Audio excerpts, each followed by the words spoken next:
जय जोहार संगवारी हो।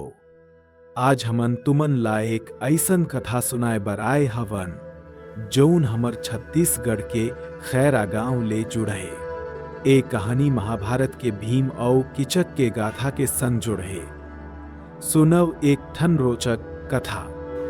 कहा थे महाभारत के समय जब पांडव मन अज्ञातवास में रहें तब वो मन अपन गुप्त ठिकाना खोजत खोजत छत्तीसगढ़ के घना जंगल में पहुंचे रहीन।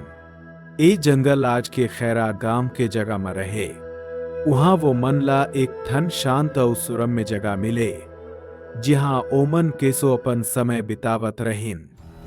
लेकिन ए जगह में किचक नाम के एक ठन आतताई राजा के शासन रहे। किचक के अत्याचार और उसकी ताकत के डर ले कोनो ओकर विरोध नहीं कर सकत रहे। किचक के नजर द्रौपदी ऊपर पर थे। ओकर कुत्सित विचार देख के भीम के खून खौला जाते। एक दिन किचक अपन सैनिक संग द्रौपदी ला अपन महल लाए के कोशिश करते। तब भीम जौन अपन गुस्सा रोकत रहिस दहाड़त हावे ओ किचक ला चुनौती देते। कहा थे कि ए जंगल में मैं तंद्यला हरा के दिखा हूं। ओमन जंग के मंजा में भिड़ थे। भीम के ताकत और किचक के अहंकार के बीच जबरदस्त लड़ाई होते। भीम जौन बल के देवता के समान है किचक के खत्म कर देते। ए लड़ाई के बाद पांडव मन ए जगह में कुछ दिन और रुके रहीन। गांव वाले मन भीम के साहस ला सराहे वहां के जगह ला खैरा नाम दे डारे।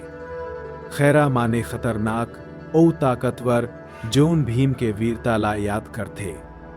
आज भी खैरा गांव में महाभारत के यह कथा के गूंज सुनाई पड़ते। लोगन कहते कि वहां के हर कंकड़ पत्थर में भीम और किचक के लड़ाई के झलक है। ई कहानी हमन ला सिखाते कि अन्याय के खिलाफ लड़ाई करना जरूरी है।